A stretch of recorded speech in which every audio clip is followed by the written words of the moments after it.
On delivery day, he went with Mistress to vacation, but the doctor's call changed his life forever. The first contraction hit Caroline Dawson at 3:47 a.m., sharp and unforgiving, like a knife twisting through her lower back. She gasped, gripping the edge of the nightstand, her other hand instinctively moving to her swollen belly. The bedroom was dark except for the faint glow of the streetlights filtering through the curtains of their Brooklyn brownstone. "Robert?" she called out, her voice trembling. Silence answered her. She turned toward his side of the bed. Empty. The sheets were cold, undisturbed. He hadn't come home. Another contraction seized her, stronger this time, and Caroline doubled over, breathing through clenched teeth. She fumbled for her phone on the nightstand, her fingers shaking as she unlocked the screen. 3 missed calls to Robert, all unanswered. She tried again, pressing his contact with desperate urgency. It rang once, twice, then straight to voicemail. "Robert, please," she whispered into the phone, tears already streaming down her face. "The baby's coming. I need you. Please call me back." She hung up and stared at the screen, willing it to light up with his name. It didn't. Caroline forced herself upright, gripping the wall as she made her way to the bathroom. The hospital bag she'd packed 3 weeks ago sat by the door, ready and waiting. She'd imagined this moment so differently. Robert holding her hand, kissing her forehead, telling her everything would be okay. Instead, she was alone in a silent house, calling a taxi at 4 in the morning while her husband was God knows where. But she knew where he was. Deep down, she'd known for months. 20 minutes later, Caroline sat in the back of a yellow cab, her breath coming in short, shallow bursts as the city blurred past the windows. The driver, an older man with kind eyes, kept glancing at her in the rearview mirror. "You okay back there, miss?" he asked gently. "Want me to go faster?" Just get me to Mount Sinai," Caroline managed, her voice breaking. "Please." He nodded and pressed harder on the gas. Caroline pulled out her phone again. Still nothing from Robert. She scrolled through her contacts, hesitating over her father's name, then her best friend Lily's. But it was the middle of the night. She couldn't wake them. Not yet. She'd handle this herself, just like she'd been handling everything else lately. Her thumb hovered over Instagram. Against her better judgment, she opened the app and typed Robert's name into the search bar. His profile loaded instantly, and her heart shattered into 1,000 pieces. There he was, posted 2 hours ago. A photo of him at JFK Airport, standing beside a woman with long dark hair and a radiant smile. Vanessa Moore. The caption read, "Miami bound with my favorite person. Life is too short not to chase happiness." Caroline stared at the screen, her vision blurring with tears. He'd posted it. He'd actually posted it. While she was home alone, going into labor with his child, he was boarding a plane with another woman, grinning like he didn't have a care in the world. Another contraction tore through her, more violent than the last, and she cried out, clutching her stomach. "Almost there," the driver called, his voice tinged with panic. "Just hold on." The emergency room door slid open with a mechanical hiss, and Caroline stumbled inside, her hospital bag dragging behind her. A nurse rushed forward immediately, taking in her pale face and the way she gripped her belly. "How far apart are the contractions?" the nurse asked, guiding Caroline toward a wheelchair. 5 minutes, Caroline gasped. "Maybe less." "Okay, honey, we've got you. You're going to be just fine." The nurse's voice was soothing, professional. "Is someone coming to be with you, your husband, family?" Caroline shook her head, fresh tears spilling down her cheeks. "No, there's no one." The nurse paused for just a moment, something flickering in her eyes. Pity, maybe, or sadness. But she squeezed Caroline's shoulder gently. "Then we'll be your family tonight. You're not alone." But Caroline had never felt more alone in her life. As they wheeled her down the sterile white hallway toward the labor and delivery unit, Caroline tried calling Robert one more time. Her hands trembled as she held the phone to her ear, listening to it ring, and ring, and ring. Finally, mercifully, he answered. "Caroline, I can't talk right now. The baby's coming," she sobbed into the phone. "I'm at the hospital. Please, Robert, I need you here. Please." There was a pause. She could hear music in the background, laughter, the clinking of glasses. "Look, I'm kind of in the middle of something," Robert said, his voice low and tight. "Can't you call your dad or Lily?" "I'm calling my husband," Caroline screamed, her voice echoing through the hallway. "I'm having your baby, Robert, our baby." Another pause. Longer this time. I'll call you later, okay?" And then, before she could say another word, he hung up. Caroline stared at the phone in disbelief, the dial tone buzzing in her ear. He'd hung up on her, while she was in labor, while she was bringing their daughter into the world. The nurse who'd been pushing her wheelchair stopped and knelt down beside her, taking Caroline's hand in both of hers. "Whatever's going on out there," she said softly, "doesn't matter right now. What matters is you and this baby. You're strong, Caroline, stronger than you know. And we're going to get through this together." Caroline nodded, but inside something had broken, something that could never be put back together. As they wheeled her into the delivery room, she made herself a promise. No matter what happened next, no matter how much it hurt, she would survive this. For her daughter, for herself. Robert had made his choice, and now she would make hers. The delivery room was bright and cold, the fluorescent lights harsh against Caroline's closed eyelids.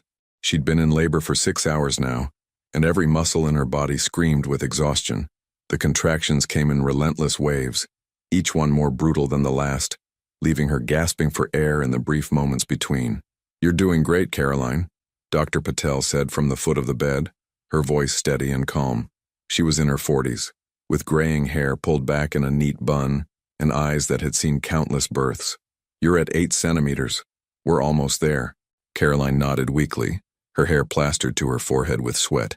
A nurse, her name tag read Gloria, stood beside her, holding her hand and wiping her face with a cool cloth. "Breathe through it, honey," Gloria murmured. "In through your nose, out through your mouth, that's it." But breathing didn't make it hurt less, nothing could. Not the epidural they'd given her hours ago, not the encouraging words, not the gentle touch of strangers who were trying their best to fill the void left by the one person who should have been there. Caroline's eyes drifted to the empty chair beside her bed. She'd imagined Robert sitting there holding her hand, telling her she was strong, that he loved her. She'd imagined him crying when their daughter was born, kissing Caroline's forehead and whispering promises about their future. Instead, the chair sat empty, mocking her. Another contraction seized her and Caroline screamed, gripping Gloria's hand so tightly she thought she might break it. "I can't do this," she sobbed when the pain finally subsided. "I can't. I can't." "Yes, you can," Dr. Patel said firmly, looking up at her. "You're already doing it, Caroline. You're one of the strongest women I've ever seen in this room." Caroline shook her head, tears streaming down her face. "I'm alone. I'm all alone." Gloria leaned down close, her voice soft but fierce. "You listen to me. You are not alone. We're right here with you. And in a little while, you're going to hold your baby girl, and she's going to look at you like you hung the moon. That's what matters. Not him. Not anyone else. Just you and her." Caroline wanted to believe her. She wanted to find strength in those words. But all she could think about was Robert on a beach in Miami, laughing with Vanessa, while she lay here in agony, bringing his child into the world. Meanwhile, 2,000 miles away, Robert Dawson stood on the balcony of a luxury suite at the Fontainebleau Hotel, a glass of champagne in his hand. The Miami sun was setting over the ocean, painting the sky in shades of pink and gold. Behind him, through the open sliding door, he could hear Vanessa in the shower, humming to herself. He took a long sip of champagne and stared out at the water. His phone sat on the balcony table, face down. He'd turned off the sound hours ago, tired of seeing Caroline's name flash across the screen. "She'll be fine," he told himself. "Women have babies every day. She doesn't need me there." But even as he thought it, something uncomfortable twisted in his chest. He pushed it away, draining the rest of his champagne and pouring another glass from the bottle, chilling in the ice bucket. Vanessa emerged from the bathroom wrapped in a fluffy white robe, her dark hair wet and slicked back. She was beautiful. Objectively, undeniably beautiful. 25 years old with flawless skin and a body that turned heads everywhere she went. She worked as a marketing consultant for a tech startup, and Robert had met her at a conference 6 months ago. 6 months. That was all it had taken for his entire life to implode. "You look tense," Vanessa said, sliding her arms around his waist from behind. "This is supposed to be our celebration, remember? You're finally free." Robert forced a smile and turned to kiss her. "I know. I'm just adjusting." "Well, adjust faster," she teased, taking the champagne glass from his hand and taking a sip. "We have dinner reservations at Nobu in an hour, and I plan on wearing that red dress that drives you crazy." Robert laughed, letting her pull him back inside the suite. But his phone stayed on the balcony table, still face down, still silent. Back in New York, Caroline's labor had progressed rapidly. She was now at 10 centimeters, fully dilated, and Dr. Patel was positioning herself at the foot of the bed. "All right, Caroline," the doctor said, snapping on a fresh pair of gloves. "On the next contraction, I need you to push. Give me everything you've got." Caroline nodded, too exhausted to speak. Gloria held her hand, another nurse supported her back, and when the next contraction came, Caroline bore down with every ounce of strength she had left. "Good. That's perfect," Dr. Patel encouraged. "I can see her head. One more big push, Caroline. Come on." Caroline screamed, her entire body shaking with effort. The pain was beyond anything she'd ever experienced.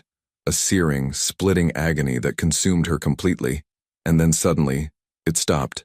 A different sound filled the room. A tiny, piercing cry. "She's here," Dr. Patel announced, lifting a small, wriggling baby into the air. "You did it, Caroline. She's perfect." Caroline collapsed back against the pillows, sobbing uncontrollably as they placed her daughter on her chest. The baby was pink and wet, her little fists waving in the air, her cries strong and healthy. "Hi, sweetheart," Caroline whispered, her voice breaking. "Hi, baby girl. I'm your mama. I'm your mama." She'd never felt love like this. It hit her like a freight train, overwhelming and all-consuming. This tiny person, this perfect little human, was hers. She'd created her.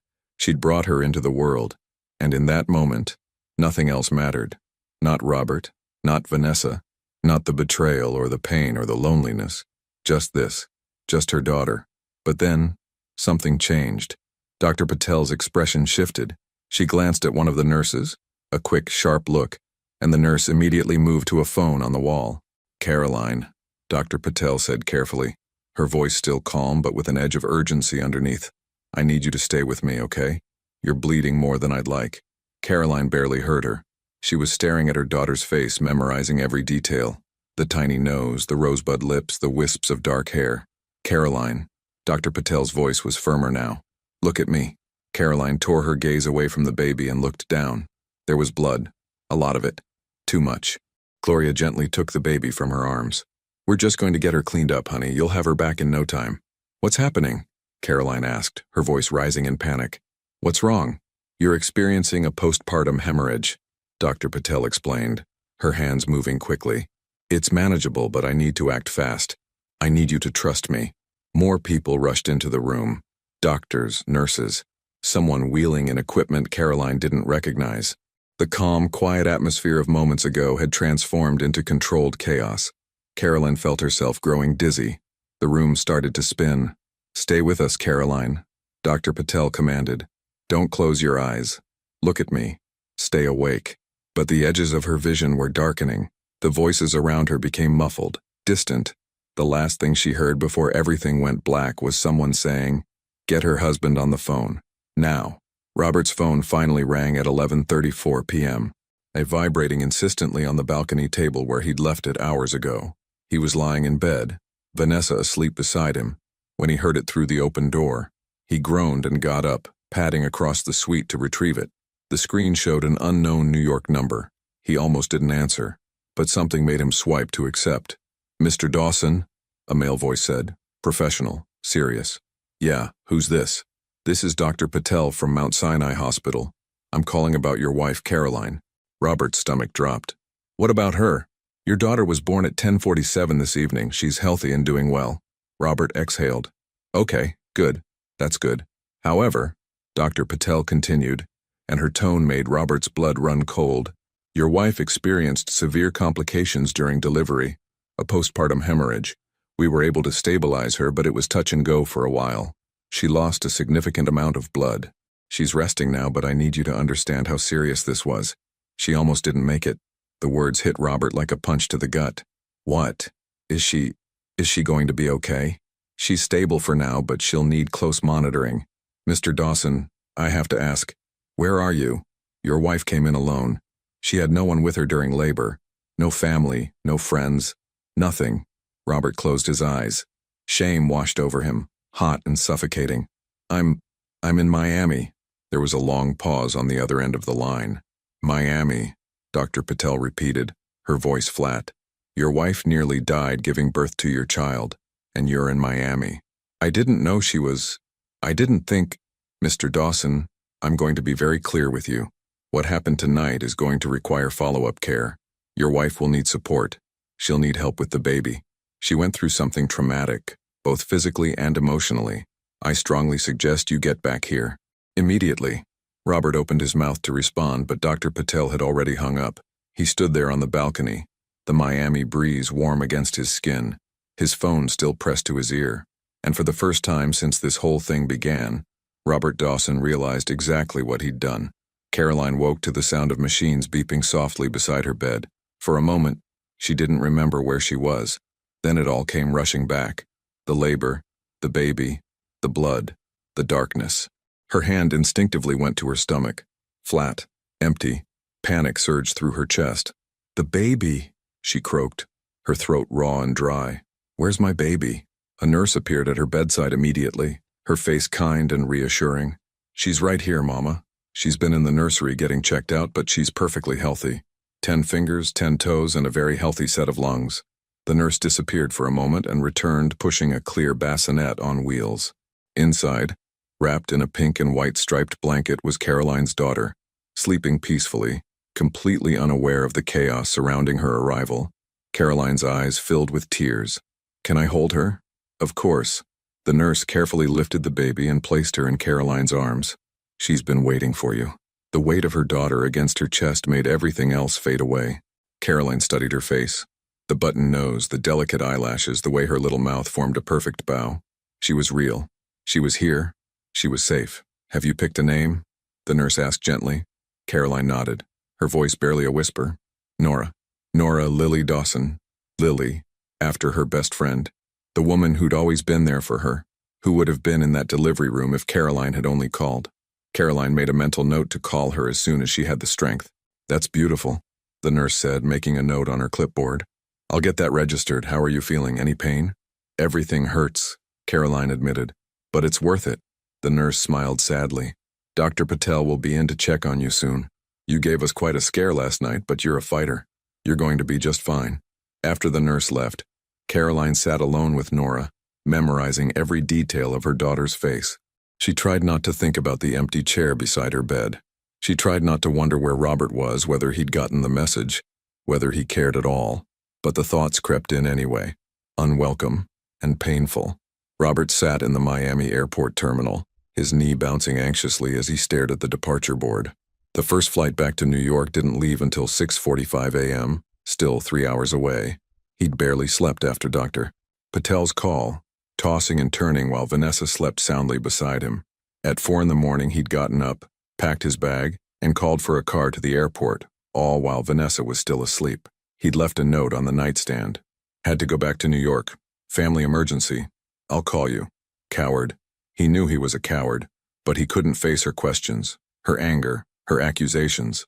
Not right now. His phone buzzed. A text from Vanessa. "Are you serious right now? You just left?" Robert stared at the message, his thumb hovering over the keyboard. What could he possibly say? Finally he typed, "Caroline almost died during childbirth. I have to go back." 3 dots appeared immediately, then disappeared, then appeared again. "So that's it? You're just going to run back to her? She's the mother of my child. She almost died, Vanessa. And whose fault is that? Not mine. You made your choice, Robert. You said you were done with her." Robert felt anger flare in his chest. "My wife nearly bled out giving birth to my daughter. If you can't understand why I need to be there, then I don't know what to tell you." This time, Vanessa's response was immediate. "Don't bother coming back." Robert shoved his phone in his pocket and leaned back in the uncomfortable airport chair. Good. Fine. He didn't need this right now. He had bigger problems, like figuring out how to face Caroline, how to look her in the eye after what he'd done. Back at Mount Sinai, the morning shift was changing when Lily Chen burst through the door of Caroline's room, her eyes red and swollen from crying. "Oh my God," Lily breathed, rushing to Caroline's bedside. "Oh my God, Caroline, I just got your message. I came as fast as I could." Caroline had called her at dawn, her voice weak but steady, and told her everything. The labor, the complications, Robert's absence. Lily had listened in stunned silence, then hung up and driven straight to the hospital from her apartment in Queens. "I'm okay," Caroline said softly, shifting Nora in her arms. "We're both okay." Lily looked down at the baby and her face crumpled. "She's perfect. Caroline, she's absolutely perfect. Do you want to hold her?" Lily nodded, and Caroline carefully transferred Nora into her friend's arms. Lily sat in the chair beside the bed, tears streaming down her face as she cradled the newborn. "I should have been here," Lily said, her voice thick with emotion. "You should have called me. You shouldn't have been alone. I know. I kept thinking he'd come, that he'd realize what he was doing and come back." Caroline's voice broke. "I was so stupid." "You weren't stupid. You were hopeful. There's a difference." Lily looked up at her, anger flickering in her eyes. "Where is he now?" "I don't know. The doctor called him last night. I haven't heard from him." "Unfreaking believable." Lily shook her head.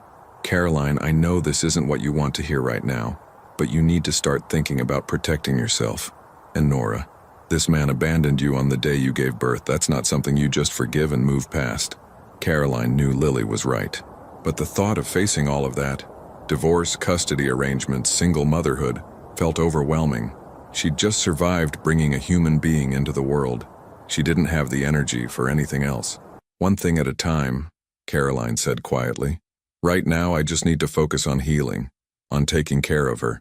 Lily reached over and squeezed her hand. "Then that's what we'll do. One thing at a time. But you're not doing it alone anymore. I'm here. Your dad will be here. We've got you." At 9:30 a.m., Dr. Patel entered Caroline's room for her morning rounds. She examined Caroline thoroughly, checking her vitals, her incision site, her overall condition. "You're recovering well," Dr. Patel said, making notes on her tablet. "Better than I expected, actually. You're a tough one, Caroline." "When can I go home?" Caroline asked. "Barring any complications, probably tomorrow or the day after. We want to keep you under observation for at least 48 hours given what happened." Dr. Patel paused, then added carefully, "Has your husband arrived yet?" Caroline's jaw tightened. "No, I haven't heard from him." Dr. Patel's expression darkened. "I see. Well, you'll need help at home. Someone to assist with the baby, to make sure you're resting and not overexerting yourself. Do you have family nearby?" "My father lives in Connecticut." "And Lily," Caroline gestured to her friend who was still holding Nora. "She'll help me." "Good. Because you absolutely cannot do this alone. Not after what you went through." Dr. Patel fixed Caroline with a serious look. "I'm going to be blunt with you. What happened to you last night was life-threatening. You lost almost 2 liters of blood. If we hadn't acted as quickly as we did, you wouldn't be here right now. You need to take your recovery seriously." Caroline nodded, swallowing hard. "I will, I promise." After Dr. Patel left, Caroline turned to Lily. "Did she really just say I almost died?" "Yeah," Lily said quietly. "She did, which makes Robert's absence even more unforgivable." Robert's plane touched down at JFK at 10:15 a.m. He'd spent the entire flight staring out the window, rehearsing what he would say to Caroline. Apologies seemed hollow. Explanations seemed like excuses. Nothing felt adequate for the magnitude of what he'd done. He took a cab straight to Mount Sinai, his stomach churning with dread the entire way. When he walked through the hospital's main entrance, he felt every eye on him, though logically he knew that was impossible. No one here knew who he was or what he'd done. But guilt has a way of making you feel exposed. He found the maternity ward on the 4th floor and approached the nurse's station. "I'm looking for Caroline Dawson. She had a baby last night." The nurse behind the desk looked up at him, her expression neutral. "And you are?"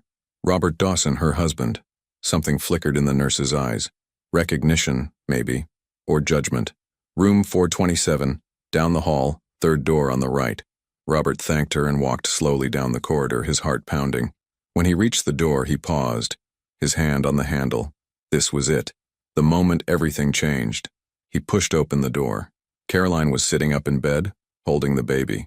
Lily was beside her, and both women turned to look at him as he entered. The temperature in the room seemed to drop 20 degrees.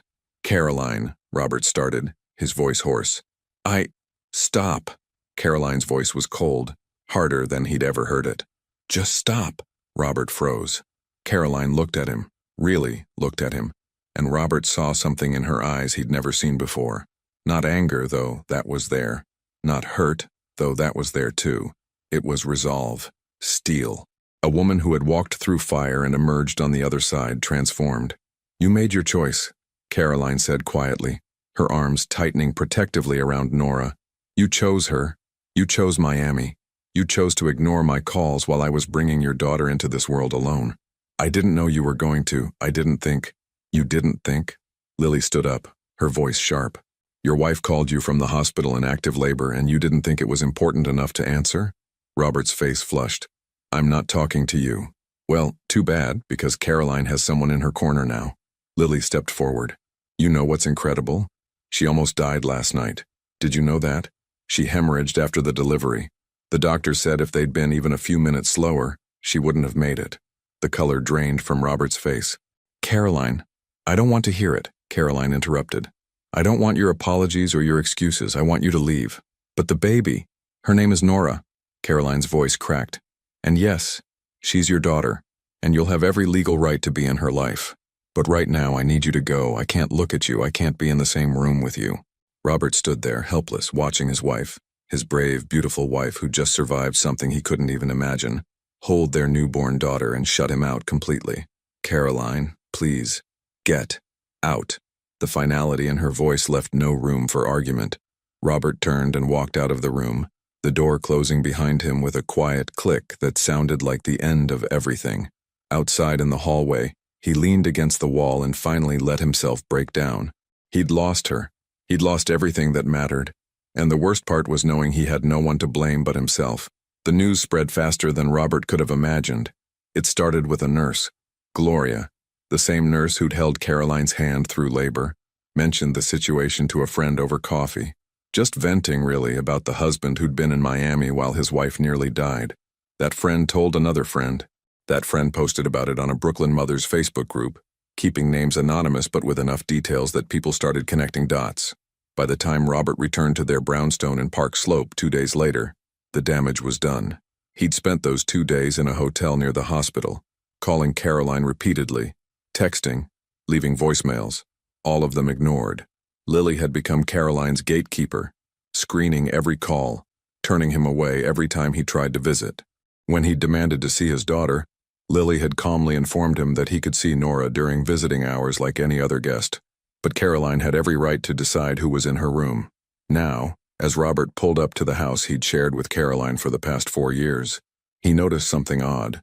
His neighbor, Mrs. Patterson, was in her garden. When she saw him getting out of his car, she turned her back deliberately and walked inside. Robert frowned, but brushed it off. He grabbed his suitcase from the trunk and climbed the front steps. The house felt hollow and cold when he opened the door, even though it was late May and the afternoon sun streamed through the windows. Everything was exactly as he'd left it. Caroline's hospital bag was gone from by the door, but otherwise nothing had changed. The nursery they'd spent months preparing sat empty, waiting for a baby that would never live here with both parents. Robert dropped his suitcase and sank onto the couch, burying his face in his hands. His phone buzzed. Another message from Vanessa. I hope it was worth it. He didn't respond. What could he say? That it wasn't? That he'd made the biggest mistake of his life? That he was sitting in an empty house that might as well be a mausoleum for his marriage? Another buzz. This time from his brother Derek, who lived in Boston. Mom just called me.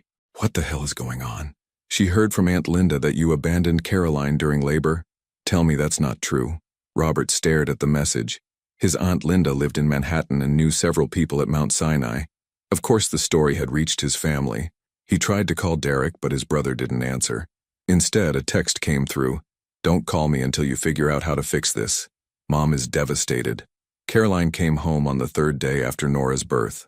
Not to the brownstone, but to Lily's apartment in Astoria. Lily had insisted, and Caroline had been too exhausted to argue. The apartment was small, a 1-bedroom with a cramped kitchen, but it felt warm and safe in a way the brownstone never had.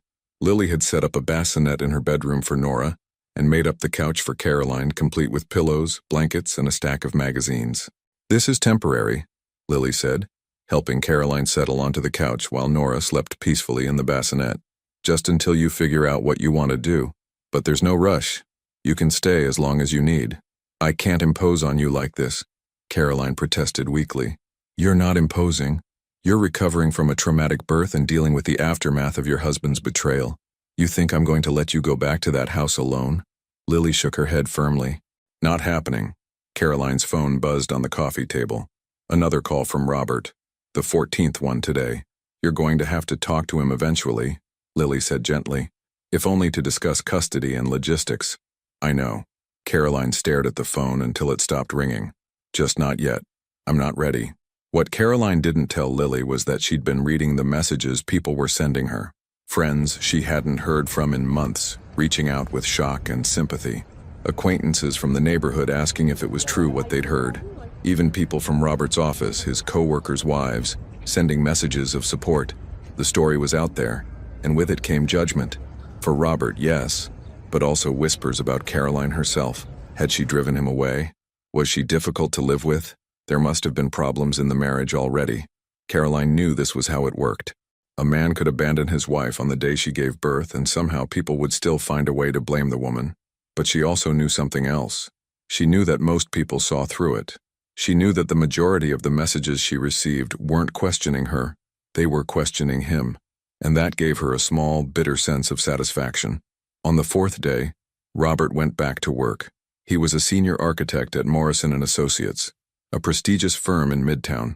He'd been there for 8 years, worked his way up from junior designer, made a name for himself with innovative, sustainable building concepts. His colleagues respected him. His boss, Gerald Morrison, had mentored him personally. When Robert walked into the office that Monday morning, he immediately sensed something was off. Conversation stopped when he entered the break room. People avoided eye contact. His assistant, Maya, greeted him with a polite but notably cold, "Good morning, Mr. Dawson." He settled into his office and tried to focus on the project he'd been working on before Miami, a mixed-use development in Brooklyn. But his mind kept wandering. To Caroline, to Nora, to the mess he'd made. At 11 o'clock, Gerald appeared in his doorway. "Robert, my office now." Gerald's tone left no room for argument. Robert followed him down the hall to the corner office with floor-to-ceiling windows overlooking the Manhattan skyline. Gerald closed the door and turned to face him, his expression grave. "I'm going to be direct," Gerald said. "There are rumors circulating about you, about what happened last week. I need to know if they're true." Robert's stomach dropped. "What rumors?" "That you were on vacation with another woman while your wife was in labor. That she nearly died and you weren't there." Gerald crossed his arms. "Is that accurate?" Robert wanted to lie, wanted to deny it, minimize it, spin it somehow. But he couldn't. The truth was written all over his face. "It's complicated," he started. "It's a yes or no question, Robert." "Yes, it's true." "But," Gerald held up a hand, "I don't want to hear the buts. What I want to know is how you think this reflects on this firm. We pride ourselves on integrity, on character. Our clients trust us not just with their buildings but with their vision, their values. What do you think they'll think when they hear about this? It's personal. It has nothing to do with my work. Doesn't it?" Gerald leaned against his desk. "One of our biggest clients is the Worthington Foundation. They're building a women's health center. What do you think happens when they find out the lead architect abandoned his wife during childbirth?" Robert felt the walls closing in. "You're taking me off the project. I'm considering it. And I'm not the only partner thinking along these lines." Gerald sighed heavily. "Robert, you were on track for junior partner. You had a bright future here. But this is a problem, a big one. I made a mistake." "You made a choice," Gerald corrected sharply. "And choices have consequences.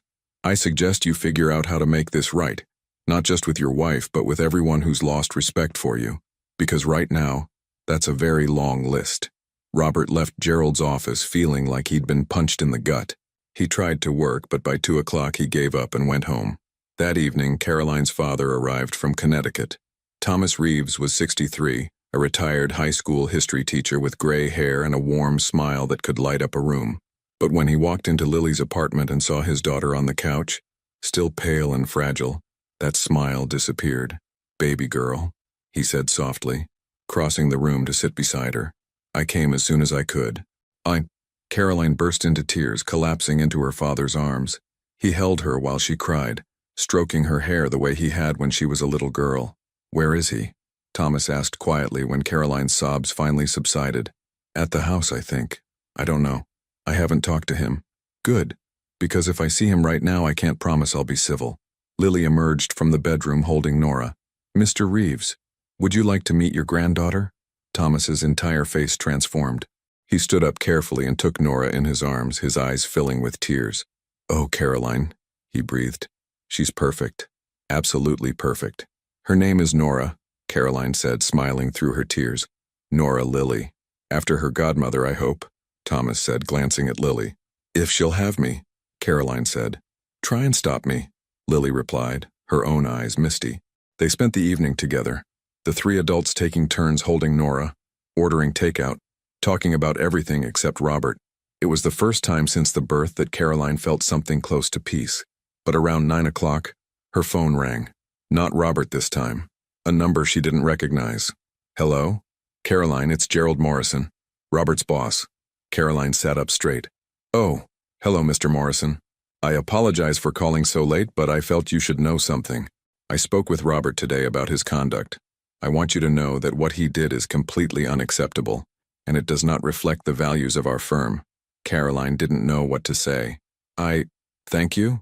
I also wanted you to know that if you need anything, references for an attorney, support of any kind, please don't hesitate to reach out. My wife and I have been married for 37 years, and I can tell you without hesitation that what Robert did is unconscionable. After they hung up, Caroline sat staring at her phone. What was that about? Lily asked.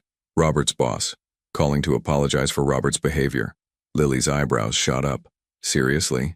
Yeah. Caroline shook her head slowly. I think Robert's world is falling apart. Good, Thomas said firmly. It should be. Robert sat alone in the brownstone, his phone on the coffee table in front of him. He'd tried calling Vanessa earlier. She'd blocked his number. He'd tried calling Derek again. Voicemail. His mother had left a message. He couldn't bring himself to listen to it yet. The house was silent except for the ticking of the clock on the mantel. The nursery door was closed. Robert couldn't bring himself to open it.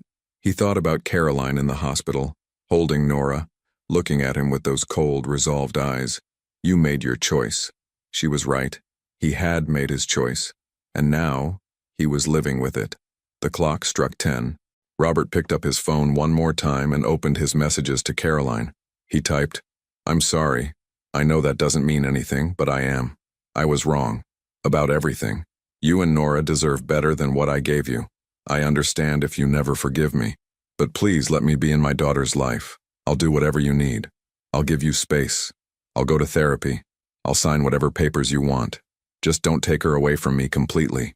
He hit send and waited. 5 minutes passed. Then 10. Then 20. Finally 3 dots appeared. Then disappeared. Then appeared again. Caroline's response came through. We'll talk. But not yet. I need time. It wasn't forgiveness. It wasn't even close. But it was something. Robert put his phone down and closed his eyes. It was a start. 2 weeks had passed since Nora's birth, and Caroline was beginning to find her rhythm. The sleepless nights were brutal. Nora woke every 2 to 3 hours demanding to be fed, but there was something almost meditative about those quiet 3 a.m. moments. Just Caroline and her daughter, the rest of the world asleep. Lily had been a godsend, helping with diaper changes, holding Nora when Caroline needed to shower or sleep for more than an hour at a time. Thomas had extended his stay, sleeping on an air mattress in the living room, making breakfast every morning and doing all the grocery shopping. You don't have to stay, Dad, Caroline said one morning as he made scrambled eggs. You have your life in Connecticut. My life can wait, Thomas said firmly. Right now you and Nora are my priority. Besides, I'm retired. What else am I going to do? Play golf by myself? Caroline smiled despite herself. Her father had always known how to make her feel safe, but she also knew she couldn't hide in Lily's apartment forever. She had decisions to make, hard ones. That afternoon, while Nora napped, Caroline finally made the call she'd been avoiding. Warren & Associates, how may I help you?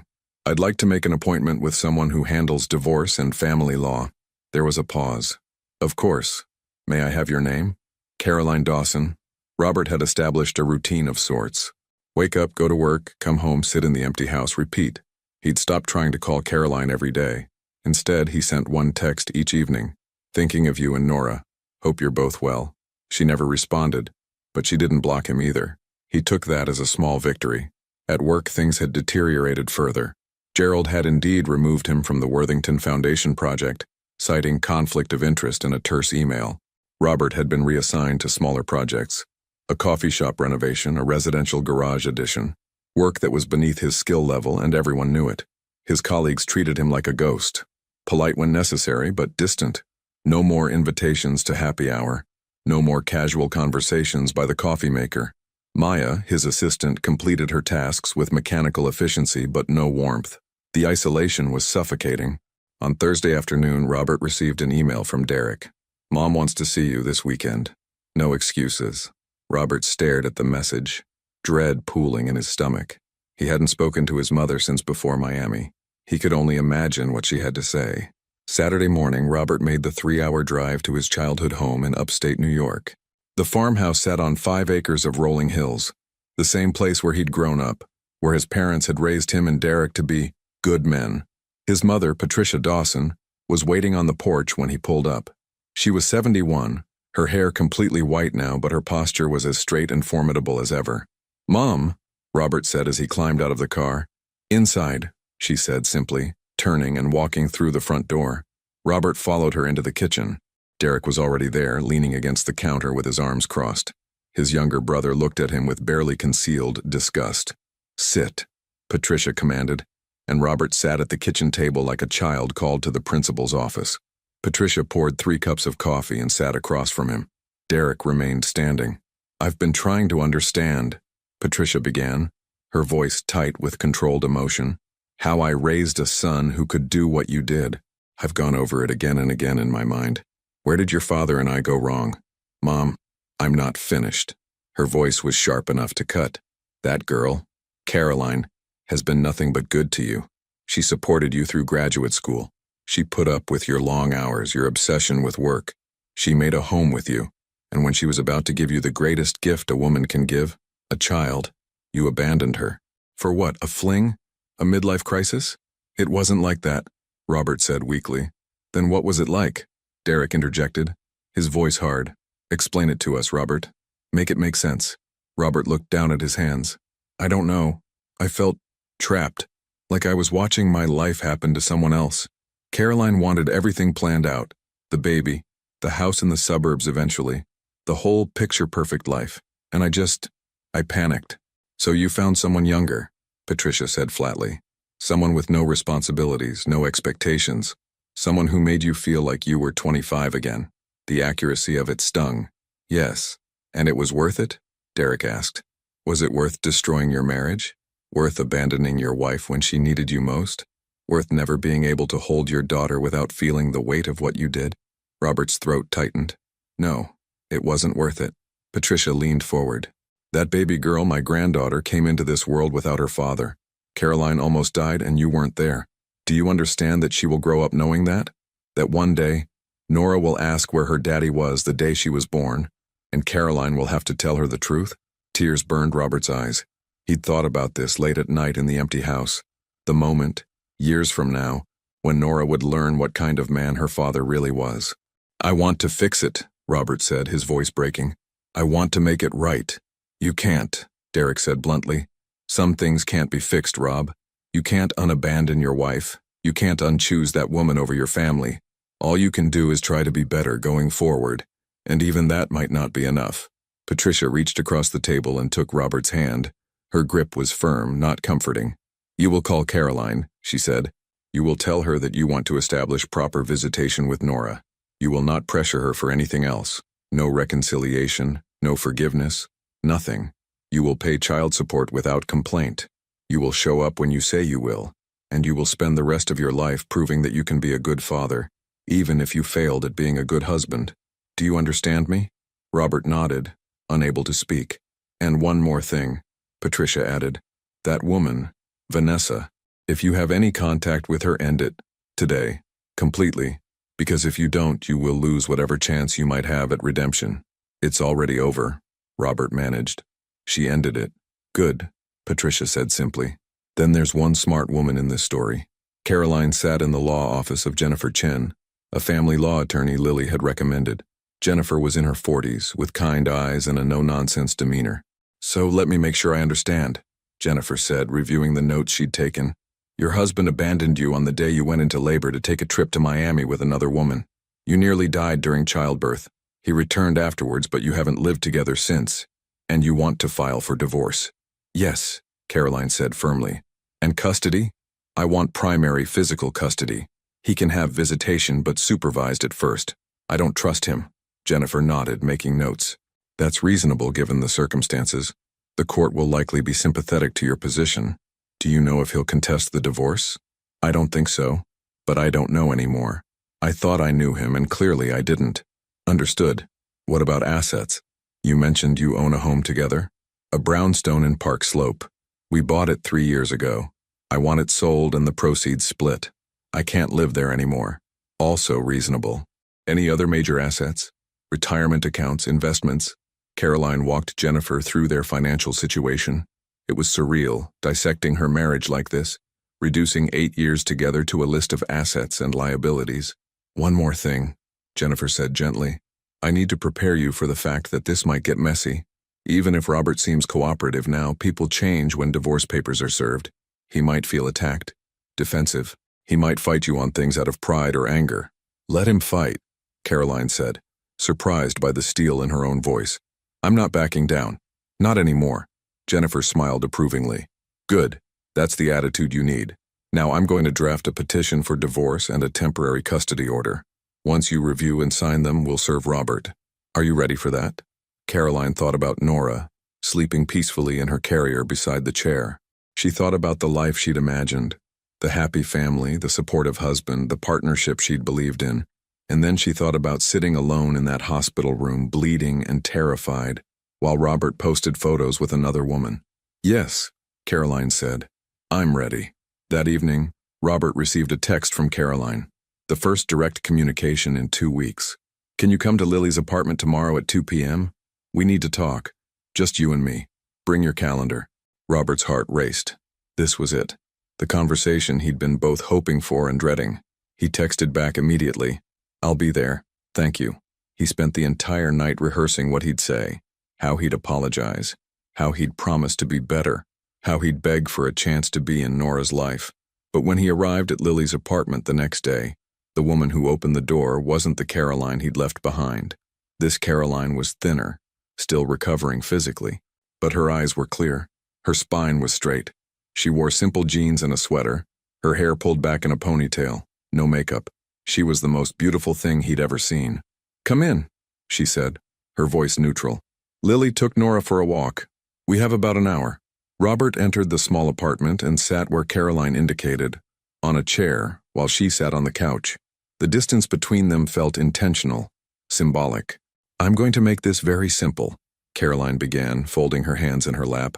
I'm filing for divorce. The papers will be served to you this week. Robert had expected this, but hearing the words still hit him like a physical blow. Caroline, let me finish. Her voice was firm, but not unkind. I'm asking for primary physical custody of Nora, with a visitation schedule for you, initially supervised until I'm confident you're committed. I want the house sold and proceeds split 50-50. I'm not asking for alimony, but I will accept child support at the state-mandated amount. Robert nodded slowly, his throat tight. Okay, I won't fight you on any of that. Good, because I don't have the energy to fight, Robert. I used all my energy bringing our daughter into the world and surviving. What's left of me belongs to her, not to arguing with you. I understand. Caroline leaned forward slightly. I need you to understand something. I don't hate you. I'm not doing this out of revenge or anger. I'm doing this because I finally see clearly. You're not the man I thought you were, and I can't build a life with someone I don't trust. I know I destroyed your trust. You destroyed more than that. Caroline interrupted quietly.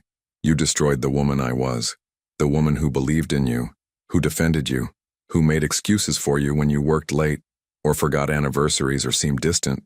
That woman died in that hospital room. The woman sitting in front of you now is someone different, someone stronger, someone who won't settle for less than she deserves.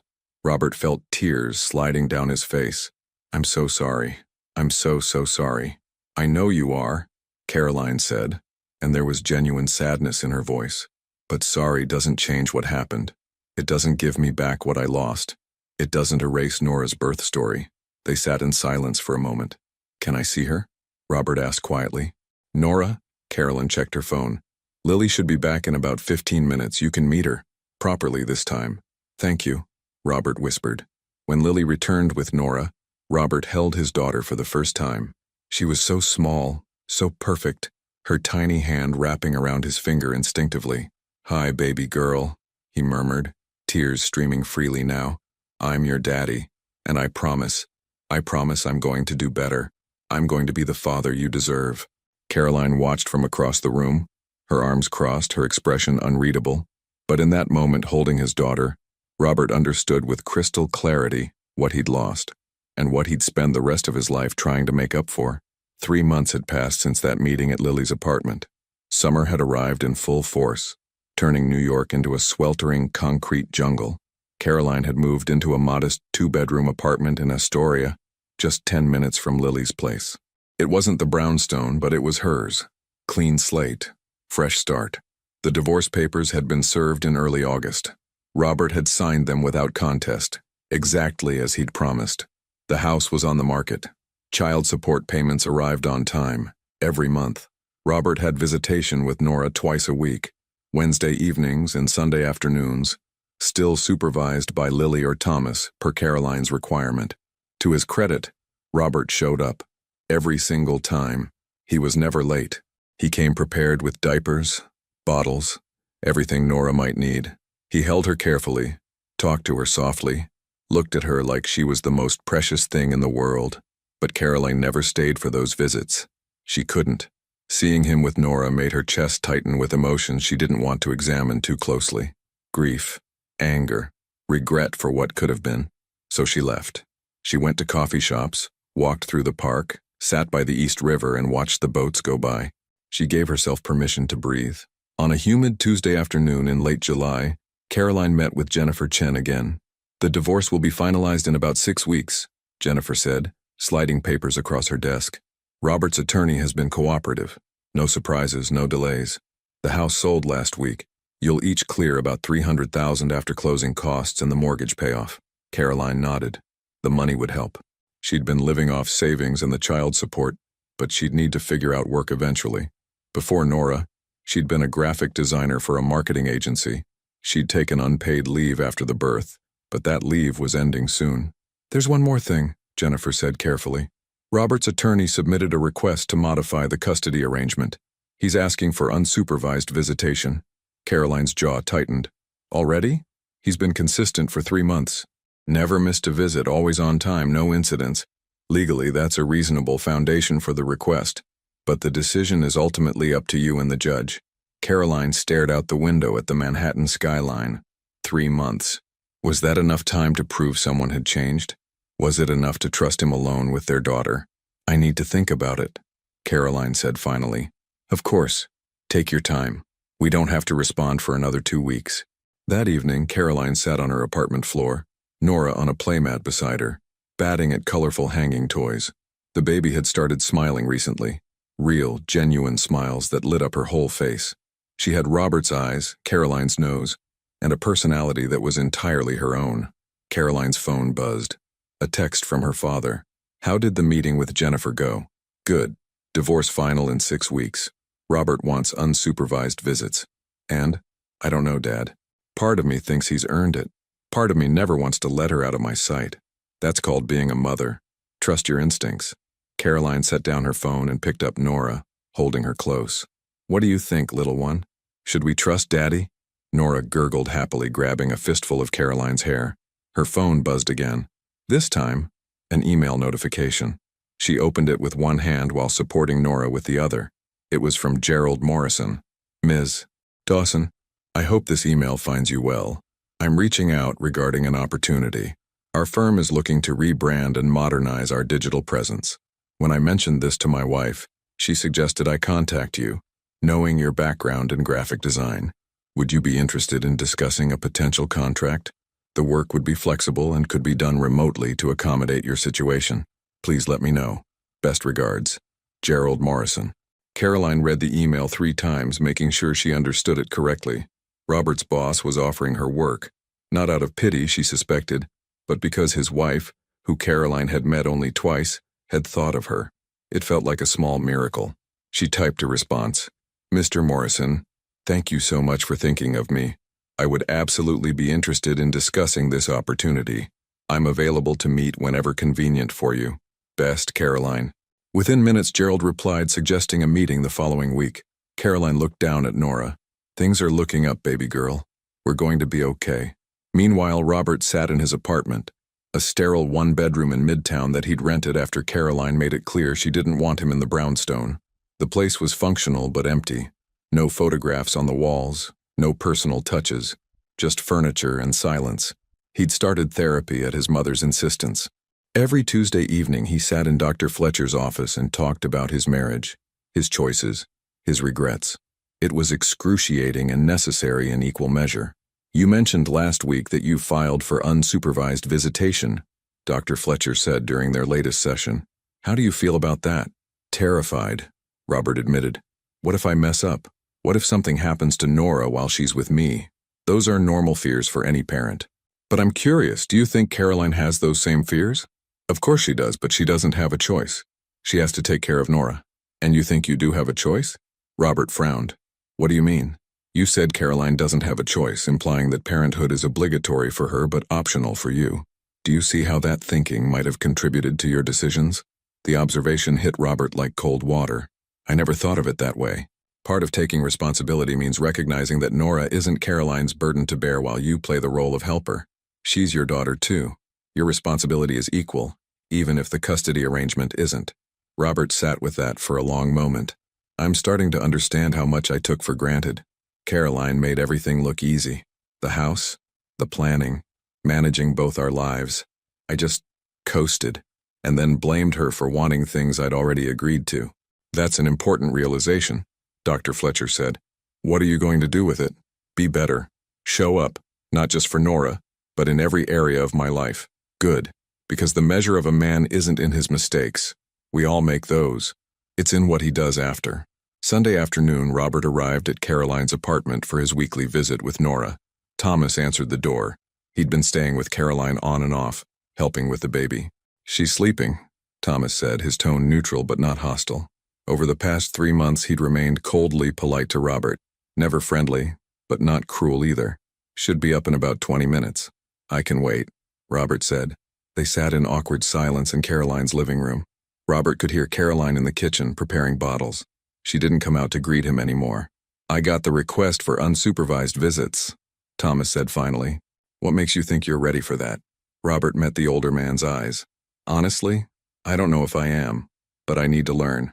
And I can't do that if I never have real responsibility for her. Caroline had real responsibility from day one. No practice runs, no supervision. I know, and that's on me. I can't change the past, Mr. Reeves. I can only try to do better now." Thomas studied him for a long moment. "She almost died, you know. The doctors told me later just how close it was. Another few minutes and I would have lost my daughter. And for what? So you could have a vacation?" Robert's throat tightened. "I know. I think about that every day." "Do you? Because from where I'm sitting, you got off pretty easy. You still have your job, your health, your freedom. Caroline had to rebuild her entire life while recovering from trauma. So forgive me if I don't think 3 months of showing up on time is particularly impressive." "You're right," Robert said quietly. "It's not impressive, it's the bare minimum. But it's all I can offer right now. The bare minimum consistently while I figure out how to be better." Thomas didn't respond, but something in his expression softened just slightly. Caroline emerged from the kitchen carrying a bottle. She stopped when she saw Robert, her face carefully neutral. "She should be up soon," Caroline said. "I left the diaper bag by the door. There's an extra change of clothes in case of blowouts." "Thank you," Robert said. Caroline nodded and disappeared back into the kitchen. Robert heard the apartment door open and close. She was leaving, as always. When Nora woke up, Robert fed her, changed her, played with her. Thomas supervised from across the room, reading a book but always watching. Robert didn't mind. He understood he had to earn back trust, inch by inch. As he held Nora, singing softly to her, Robert thought about Dr. Fletcher's question, what was he going to do with his realizations? The answer was simple. He was going to show up. Every time, without fail, for the rest of his life. It wouldn't undo what he'd done, but it was a start. Later that week, Caroline sat across from Gerald Morrison in a sleek conference room at Morrison & Associates. She'd dressed professionally, a navy blazer and simple blouse, and brought her portfolio on a tablet. "I'll be direct," Gerald said after the pleasantries. "What happened between you and Robert is unfortunate, and I won't pretend it doesn't color this situation. But my wife saw your work on some freelance projects online and was genuinely impressed. This isn't charity, it's business." "I appreciate that," Caroline said.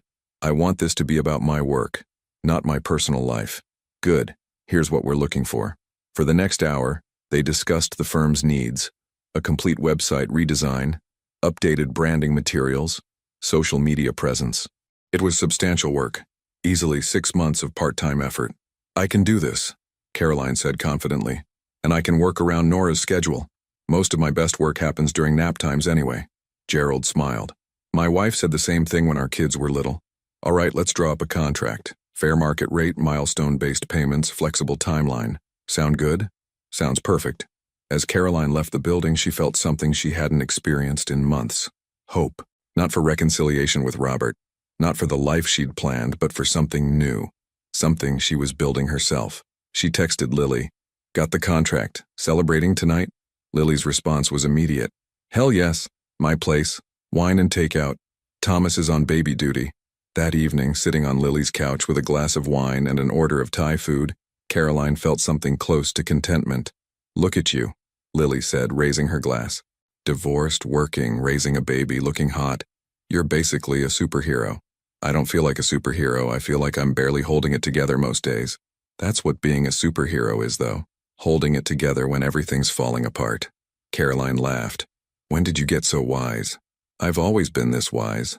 You were just too busy being married to notice." They clinked glasses, and Caroline took a long sip of wine.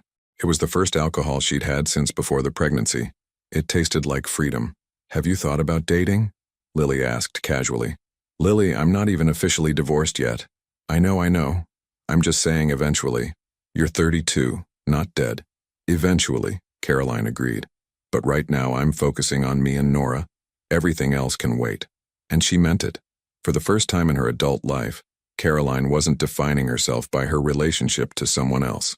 She was just Caroline, mother, designer, survivor. It was enough. September arrived with cooler air and the promise of fall. Nora was 4 months old now, giggling and reaching for everything within her grasp. Caroline had settled into her work with Morrison and Associates, finding a rhythm between design deadlines and nighttime feedings. The money was good, the work challenging, and for the first time since the divorce proceedings began, she felt like herself again. The brownstone had closed escrow. Caroline received her half of the proceeds and immediately put it toward a college fund for Nora and a small emergency savings account. She was building something stable, something that couldn't be taken away. But that same week, Robert's carefully maintained facade began to crumble in ways he hadn't anticipated. It started with a phone call on a Tuesday morning. Robert was at his desk, working on the residential garage project, still the most significant work Gerald would assign him, when his phone rang. Unknown number. "Robert Dawson. Mr. Dawson, this is Claire Hendricks from the New York Architecture Review Board. I'm calling regarding your license renewal application." Robert's stomach dropped. His architectural license was up for renewal this year, a routine process he'd done 3 times before without issue. "Yes, what about it?" "We've received several complaints regarding your professional conduct. Nothing related to your technical work, but rather concerns about character and ethics. The board takes these matters seriously, particularly given the public nature of the complaints." "Public nature?" "Yes. There have been posts on social media, comments in professional forums, discussions in local community groups. The board has decided to schedule a review hearing before approving your renewal. You'll receive formal notice by mail, but I wanted to give you advance warning." After she hung up, Robert sat frozen at his desk. A review hearing. They were questioning his license over what happened with Caroline. He opened his laptop and, against his better judgment, searched his own name. The results made his blood run cold. There were posts on neighborhood Facebook groups, Brooklyn Moms forums, architecture professional discussion boards, screenshots of his Miami Instagram post next to news articles about the birth. Someone had even created a thread on Reddit titled, "Architect Abandons Wife During Childbirth. Should Firms Care About Personal Ethics?" The comments were brutal. "Would you hire someone with judgment this poor to design your home? Character matters. This isn't just personal. It's a pattern of decision-making. My firm would never keep someone like this. Clients notice these things."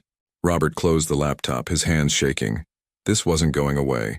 This was his permanent record now, living on the internet forever. That afternoon, Gerald called him into his office. Robert knew before he even sat down that this wasn't good news. "I'm going to be direct," Gerald said, his expression grave. "The partners met this morning. We've decided not to renew your contract when it expires in December." The words hit Robert like a physical blow. "You're firing me?" We're not renewing your contract. There's a difference, legally speaking. Gerald leaned back in his chair. Robert, you're a talented architect, but talent isn't enough. Our clients need to trust us. And right now, you're a liability. The Worthington Foundation specifically requested you never work on any of their projects again. 2 other clients have expressed similar concerns. This is because of Caroline, Robert said, his voice hollow. This is because of your choices, Gerald corrected. What you did didn't just hurt your wife. It damaged your reputation, and by extension ours. I gave you these past few months hoping things would settle down. They haven't. If anything, it's gotten worse. So that's it? 8 years here and I'm done? You'll have a positive reference for your technical work. But Robert, I'm going to tell you something as someone who's known you for a long time. You need to leave New York. The architecture community here isn't large and people talk. Your name is mud right now. Maybe in another city with a fresh start you can rebuild. But here? I don't see it happening. Robert left Gerald's office in a daze. Leave New York. Leave the city he'd lived in for over a decade. Leave any chance of being close to Nora. The walls were closing in. Meanwhile, across town, Vanessa Moore was experiencing her own downfall. After the Miami trip ended abruptly, she'd tried to move on. She blocked Robert's number, threw herself into work, went on dates with other men. But the story had followed her like a shadow. Someone at her company, she never found out who, had connected the dots. The dates matched. The Instagram posts were public. And suddenly, her co-workers were looking at her differently. The whispers started in the break room, conversations that stopped when she walked by, invitations to after-work drinks that mysteriously dried up. Then, in early September, her manager called her into a meeting with HR. Vanessa, we need to discuss some concerns that have been raised, her manager, Stephanie, began. The HR representative, a stern woman named Judith, sat beside her with a folder. Concerns about what? Vanessa asked, though she already knew. Several employees have expressed discomfort working with you, given recent events in your personal life. Additionally, 2 clients have requested you be removed from their accounts. Vanessa's face flushed hot. My personal life is none of their business. Normally we'd agree, Judith said carefully. However, when personal choices impact team dynamics and client relationships, it becomes a business concern. We're a small firm, Vanessa. Reputation matters. So you're firing me because I dated someone? We're not firing you, Stephanie clarified, but we are offering you the option to resign with a severance package and a neutral reference. Or we can begin a formal performance improvement plan, which, given the circumstances, will be difficult to complete successfully. Vanessa understood the subtext. Resign, or be pushed out slowly and painfully. How much severance? She asked, her voice tight. 2 months' salary. It was insulting. She'd been with the company for 3 years, but she also knew she had no leverage. I need to think about it, Vanessa said. You have until Friday, Judith replied. Vanessa left the meeting and went straight to the bathroom, locking herself in a stall. She'd known there would be judgment, but losing her job? This was supposed to be a love story, not a cautionary tale. She pulled out her phone, and before she could stop herself, unblocked Robert's number and typed, "We need to talk." Robert stared at Vanessa's message for a full 5 minutes before responding. I don't think that's a good idea. I'm losing my job because of you. Because of US. I'm losing mine too. Then we're in this together. Meet me for coffee, please. Against every instinct, every warning from his therapist and his mother, Robert agreed. They met at a cafe in neutral territory, Union Square, far from both their neighborhoods. Vanessa looked different, thinner, tired. The glossy confidence she'd had in Miami was gone. I didn't think it would be like this, Vanessa said, stirring her coffee without drinking it. I thought people would move on, find something else to talk about. Some things people don't forget, Robert said quietly. It's not fair. You're the one who was married. I didn't make you any promises. You knew I had a pregnant wife. Vanessa's eyes flashed. You told me your marriage was over, that you were just waiting for the right time. Was that a lie? Robert looked down at his coffee. No, I believed it when I said it, but I was wrong. About everything. So I'm just collateral damage? I lose my job, my reputation, my friends, all because you couldn't figure out your life? I'm not saying it's fair. Nothing about this is fair, least of all to Caroline. Vanessa laughed bitterly. Right, Saint Caroline, the perfect victim. She almost died, Vanessa. She almost died bringing my daughter into the world while I was with you on a beach. If you can't understand why that's different than us losing our jobs, then I don't know what to tell you." Vanessa's face crumpled. "I didn't want this. I didn't want to be the villain in someone else's story." "Then you shouldn't have dated a married man," Robert said, more harshly than he intended. They sat in silence for a long moment. "I'm moving," Vanessa said finally. "Back to Ohio. My parents said I can stay with them while I figure things out. Start over somewhere people don't know. My boss suggested the same thing, leaving New York. Are you going to?" Robert thought about Nora, about his Wednesday and Sunday visits, about the small, fragile relationship he was trying to build with his daughter. "I can't. My daughter is here." Vanessa stood up abruptly. "Then I guess this is goodbye." "Vanessa, don't. Just don't." She grabbed her purse. "I hope it was worth it, Robert, I really do." She walked out of the cafe without looking back. Robert sat alone with 2 full cups of coffee, watching people pass by the window, wondering how everything had gone so wrong so quickly. That Sunday, Robert arrived for his visit with Nora carrying news he'd been dreading to share. Caroline answered the door, a rare occurrence. Usually she left before he arrived. "Can we talk?" Robert asked. "Just for a minute, it's important." Caroline hesitated, then nodded. "Lily's here with Nora. We can talk in the hallway." They stepped outside the apartment and Caroline crossed her arms, waiting. "I'm losing my job," Robert said. "They're not renewing my contract in December." Caroline's expression didn't change. "I see. I wanted you to know because it's going to affect child support. I'll still pay, but I need to find new work first. And my boss suggested I might need to leave New York. I wanted to tell you before lawyers got involved." "Leave New York?" Caroline's voice sharpened. "You have a daughter here, Robert." "I know, and I'm not planning to. But I wanted to be honest about what I'm dealing with." Caroline studied him for a long moment. "Is this the part where you expect me to feel sorry for you?" "No. I just wanted you to hear it from me." "Fine. You told me. Now let me tell you something." Caroline stepped closer, her voice low but fierce. "I don't care about your job. I don't care about your reputation. I care about Nora. And if you leave New York, if you abandon her again, there won't be a third chance. Do you understand me?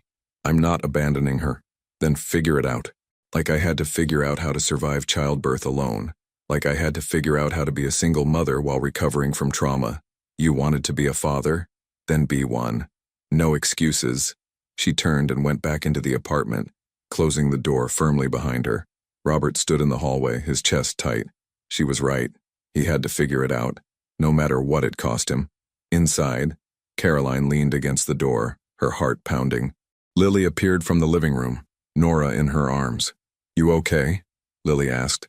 "Yeah, just tired of his problems becoming my problems." "What did he want?" "To tell me he's losing his job." Caroline took Nora from Lily's arms, holding her close. "Apparently, the world isn't as forgiving as he thought it would be." "Good," Lily said bluntly. "He should suffer consequences. What he did wasn't just cruel. It was abandonment. Legally, morally, every way." Caroline kissed the top of Nora's head.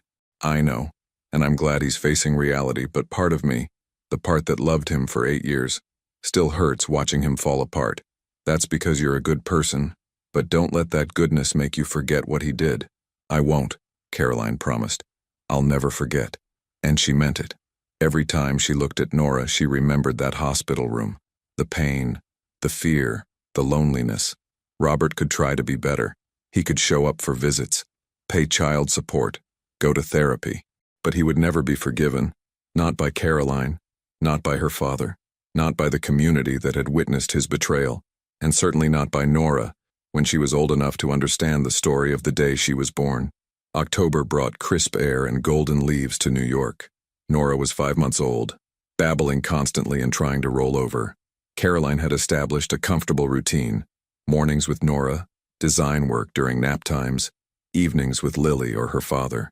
She'd even started going to a new mother's support group at the community center, finding solidarity with other women navigating single parenthood.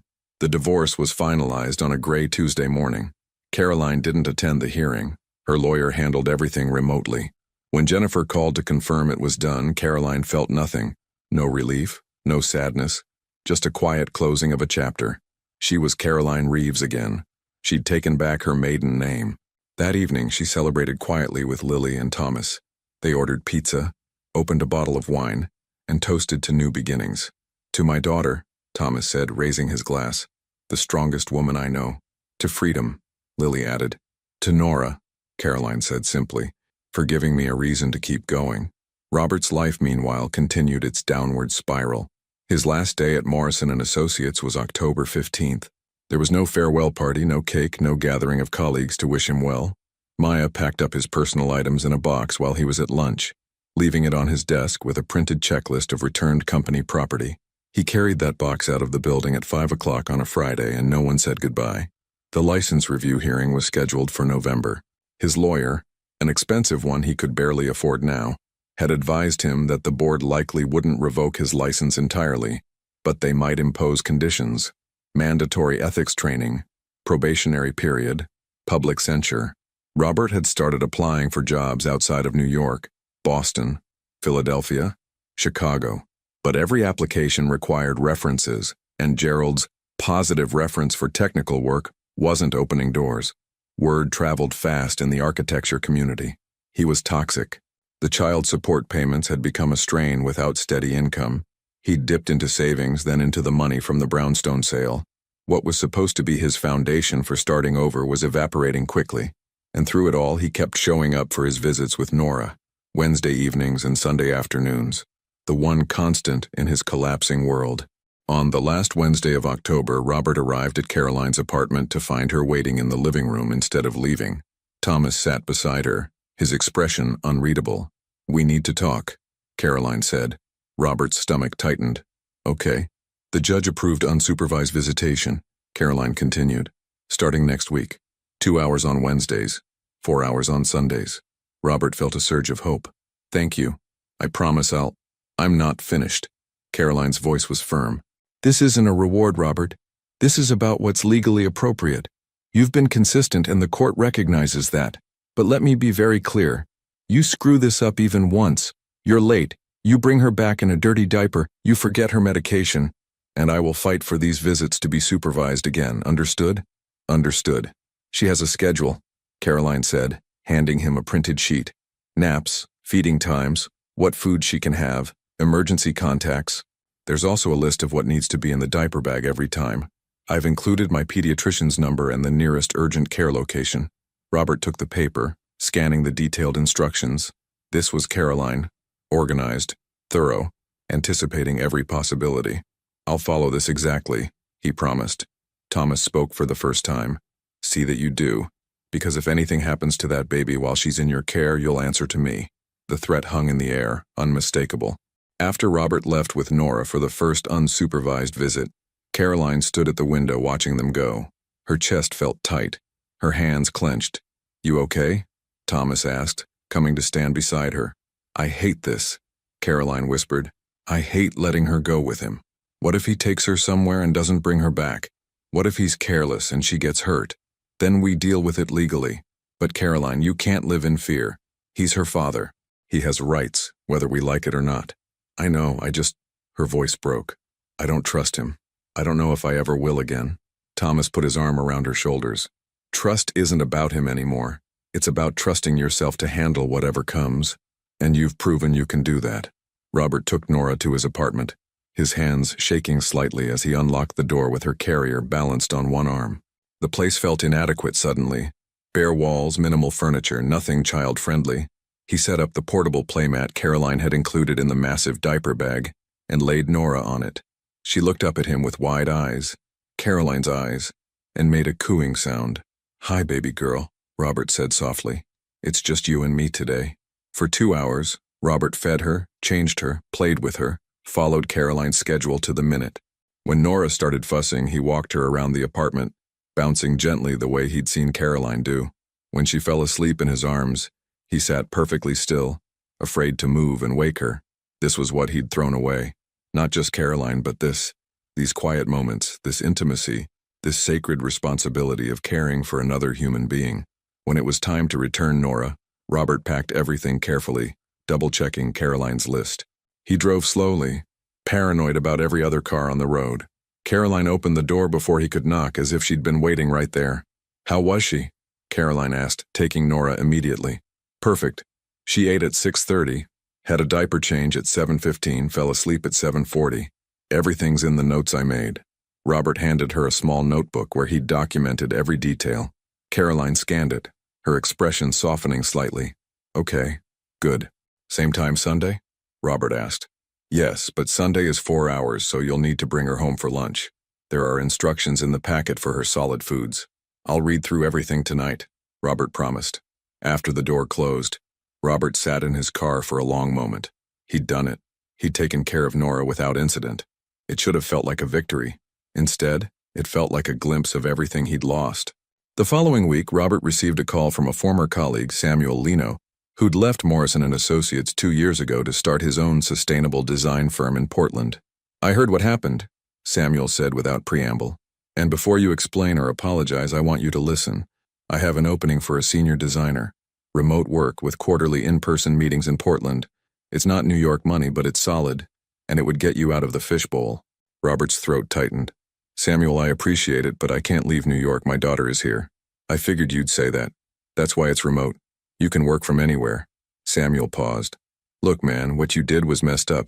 I'm not going to pretend otherwise. But I also know you were a damn good architect, and I believe people can be better than their worst mistake. This is a one-time offer. You interested or not? Robert closed his eyes. A lifeline. An actual, real lifeline. Yes, God, yes, thank you.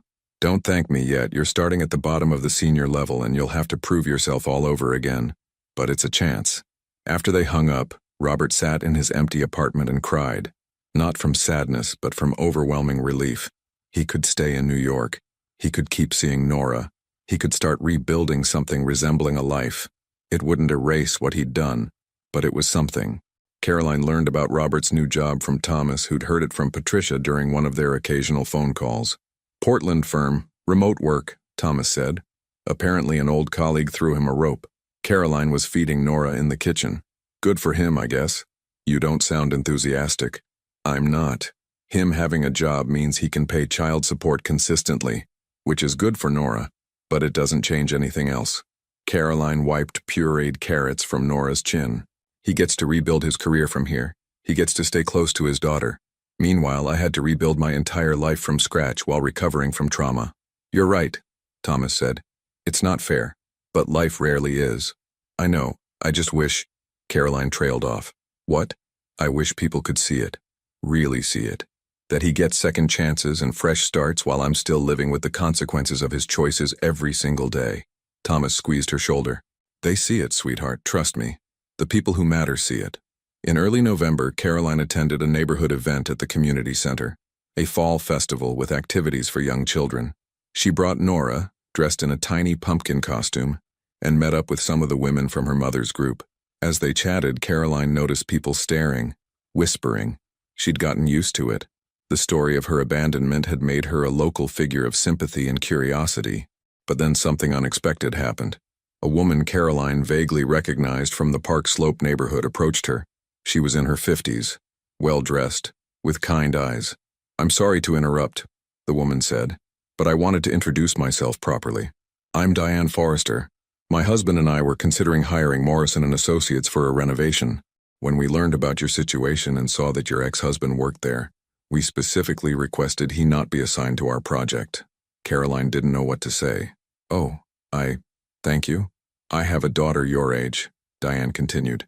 And when I heard what happened to you, I thought about what I'd want someone to do for her. Sometimes the only power we have is to make small choices about who we do business with. I wanted you to know you weren't alone.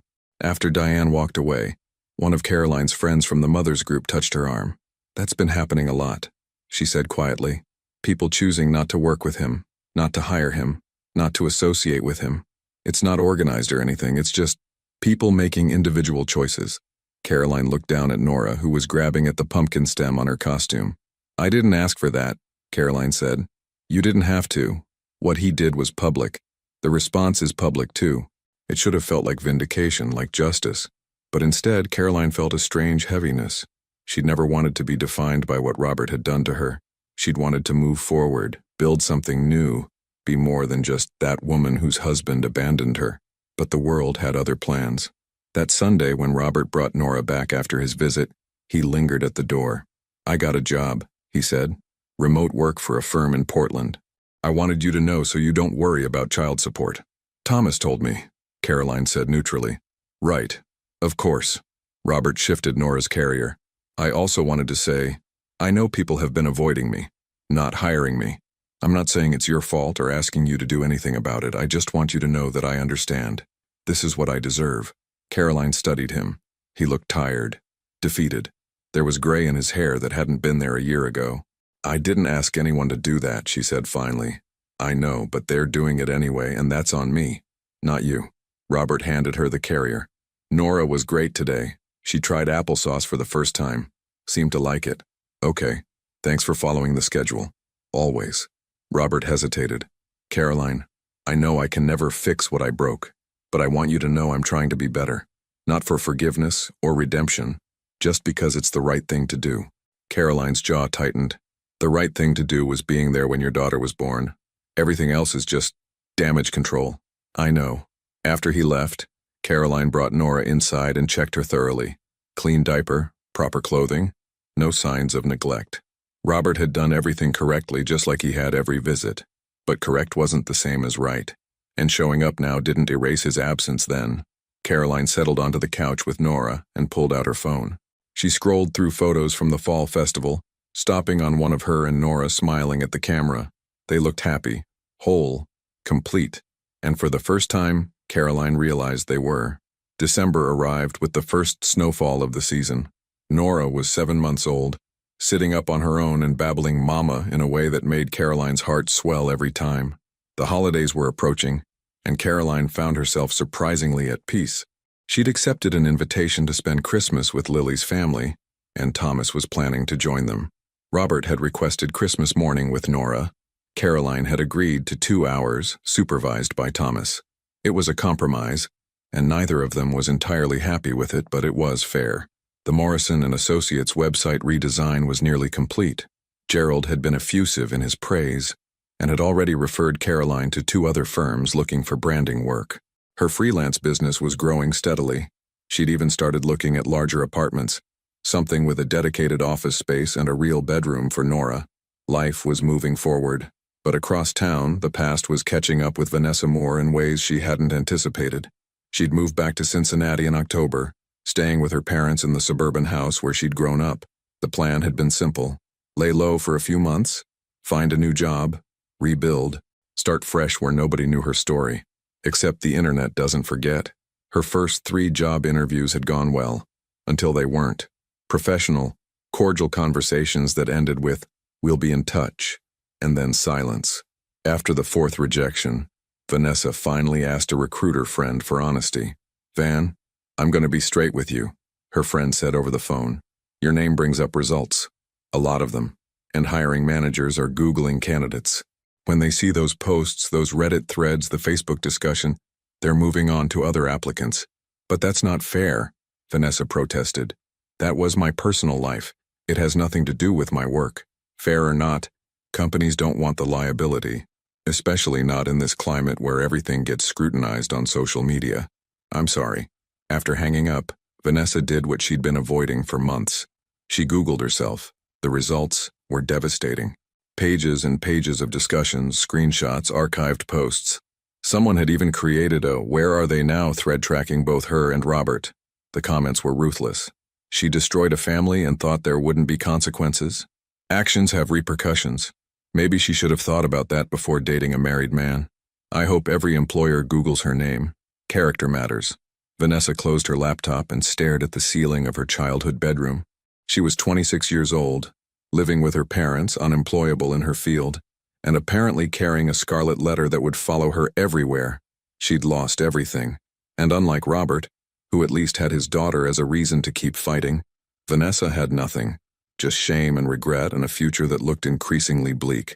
Robert's license review hearing took place on a cold Thursday in early December.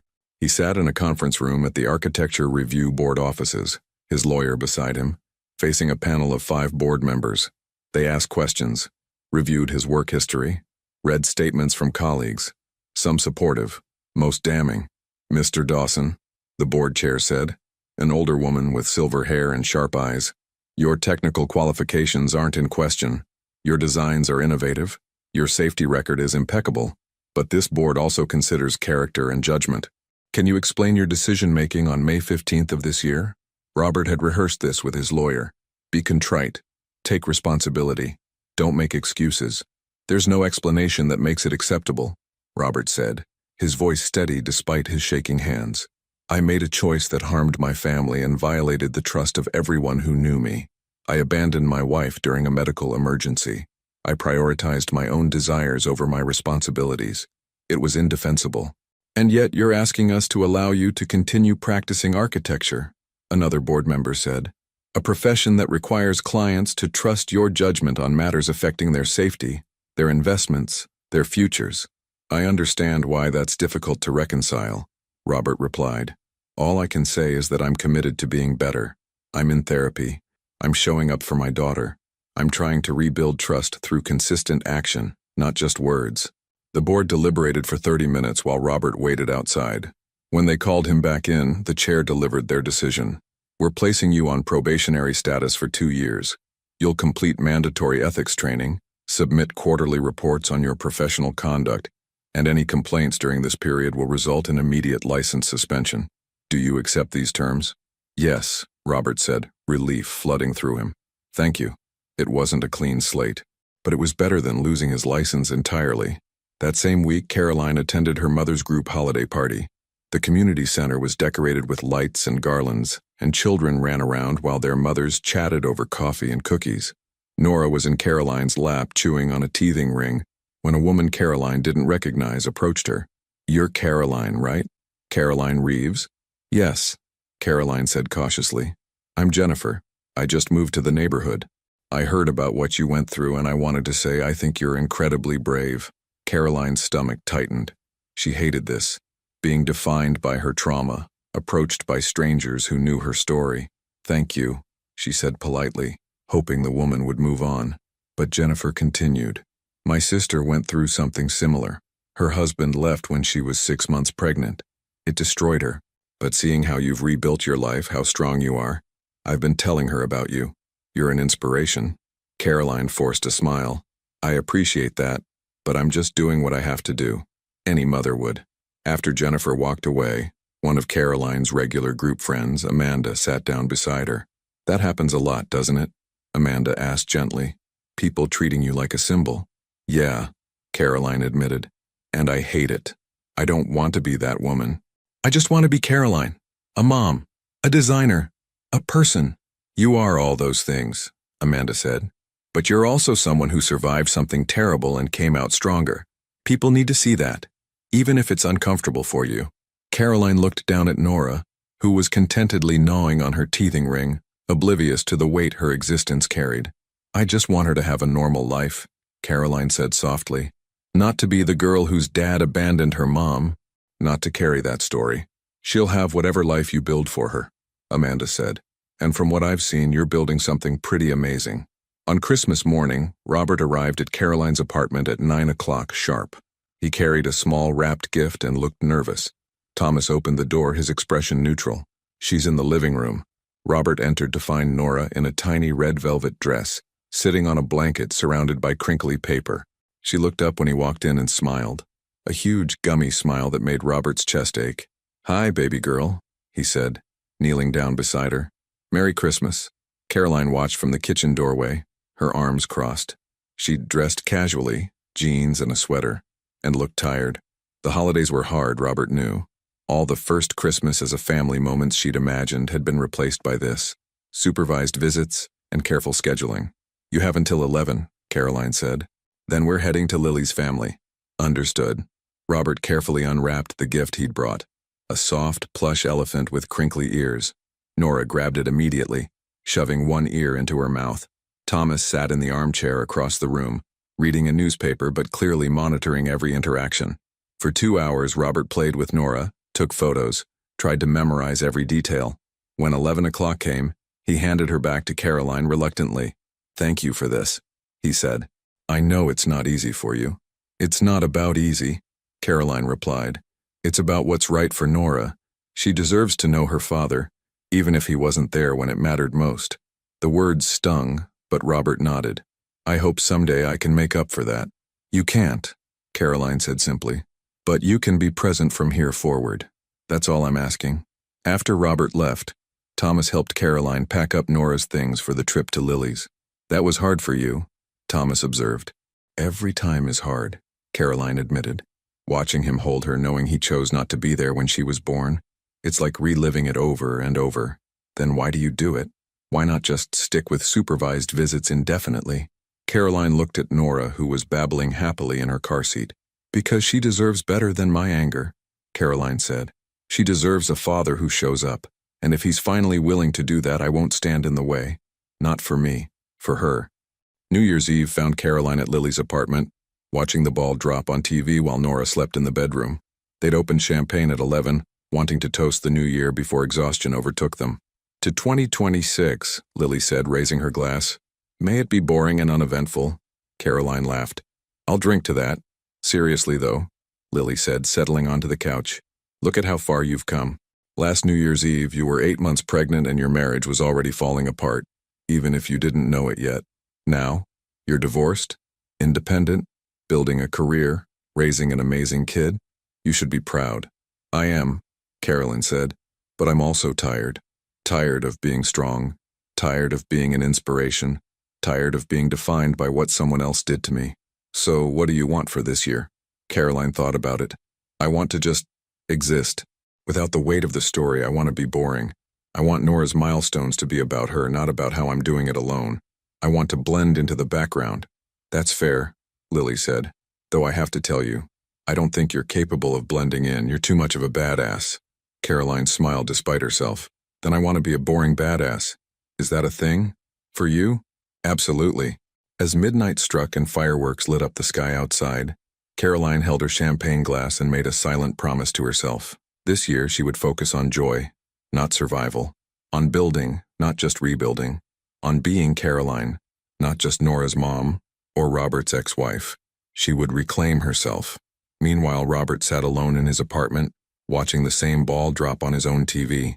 He'd been invited to a New Year's party by Samuel Lino, a Zoom gathering of the Portland firm's remote workers, but he'd declined. Celebrations felt wrong somehow. He thought about calling Caroline to say Happy New Year, but decided against it.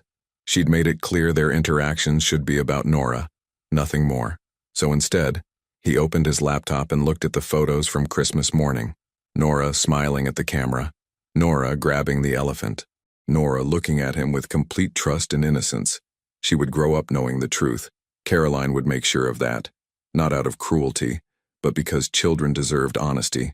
One day, probably soon, Nora would ask where Daddy was when she was born, and Robert would have to tell her, would have to watch her face as she processed what kind of man her father really was. That was his permanent mark, not the license probation, not the lost job or the damaged reputation, but the moment, years from now, when his daughter would look at him and understand. The clock struck midnight. 2026 had arrived. Robert closed his laptop and sat in the darkness, carrying the weight of choices that could never be unmade. Spring arrived in New York with cherry blossoms and warmer days. Nora was 11 months old, taking her first wobbly steps and saying, Mama, Dada, and No, with equal enthusiasm. Carolyn had moved into a spacious 2-bedroom apartment in Astoria with large windows and a small balcony where she could grow herbs. Her design business had expanded beyond her initial expectations. She now had 3 regular clients and a wait list. Life had settled into a rhythm. Robert picked up Nora every Wednesday evening and Sunday afternoon, unsupervised now for 6 months without a single incident. He was always on time, always followed Caroline's instructions, always returned Nora fed, changed, and content. The visits had become routine, unremarkable, which was exactly what Caroline had wanted. Boring, predictable, safe, but the world hadn't forgotten. In late April, Caroline received a message on LinkedIn from a woman named Jessica Hartwell, who identified herself as a freelance journalist. Hi, Caroline. I'm working on a piece about parental abandonment and the long-term social consequences for those involved. I'd love to speak with you about your experience and how you've rebuilt your life. Would you be open to an interview? Caroline stared at the message, her stomach churning. She'd been approached before. Bloggers, podcasters, even a true crime YouTuber who wanted to cover the psychology of paternal abandonment. She'd declined them all. She typed back, Thank you for reaching out, but I'm not interested in being interviewed. I wish you well with your article. Jessica responded within minutes. I completely understand. However, I should let you know that I've already interviewed several people connected to the situation, former colleagues of Robert's, members of your neighborhood community, and others. The article will be published regardless. I wanted to offer you the opportunity to share your perspective. Without your voice, the narrative will be shaped entirely by others. Carolyn's hands trembled as she read the message. She called Lily immediately. They're writing about it, Caroline said, her voice tight. A journalist. She's already talked to people. She wants to interview me. What are you going to do? Lily asked. I don't know. Part of me wants to ignore it, let it happen without me. But she's right. If I don't speak, other people will tell my story for me. Then maybe you should talk to her. On your terms. Control the narrative. Caroline thought about it for the rest of the day. That evening, after putting Nora to bed, she responded to Jessica's message. I'll agree to one interview, on the condition that my daughter's full name and photo are not used. I also want to review any quotes attributed to me before publication. Jessica agreed to the terms. The interview took place over video call the following week. Jessica was professional and empathetic, asking questions that were difficult but fair. What was the hardest part? Jessica asked. Not just the abandonment itself, but the aftermath. Caroline thought carefully before answering. The hardest part was realizing I'd never just be Caroline again. I'd always be the woman whose husband left her on the day she gave birth. That story became my identity in a way I never asked for and couldn't control. Every time I met someone new, every job interview, every casual conversation, there was always this moment when they'd realize who I was, and I could see it in their faces. The pity, the curiosity, the judgment. Do you feel like you've been able to move past it? I don't think you move past something like that. You move forward with it. It's part of my story now, but it's not the whole story. I'm also a mother, a designer, a daughter, a friend. I'm building a life that has nothing to do with him, but I won't pretend it doesn't still hurt sometimes. What about Robert? How do you feel about him now? Caroline paused. I don't hate him. I did for a while, but hate takes energy, and I needed all my energy for Nora and for myself. What I feel now is indifference, mostly. He's my daughter's father, and he's trying to be present for her, which is what matters. But he's not part of my life beyond that. He made his choice. I made mine. There's been significant social backlash against him. Lost job opportunities, damaged reputation, public criticism. Do you feel any responsibility for that? No, Caroline said firmly. He's facing the natural consequences of his actions. I didn't organize a campaign against him. I didn't ask people to boycott him or post about him online. What happened was public, and people made their own judgments. That's not on me. And the other woman involved, Vanessa Moore. Do you have any thoughts about her situation? Caroline's jaw tightened. This was the question she'd been dreading. She made a choice too. She knew he was married. She knew I was pregnant. She went to Miami with him anyway. I'm supposed to feel sorry for her because she lost her job? Because people judge her? She participated in the destruction of my family. Those are her consequences to carry. The article was published 2 weeks later in an online magazine with a modest but respectable readership. The headline read, When Betrayal Goes Public, The Lasting Impact of Parental Abandonment.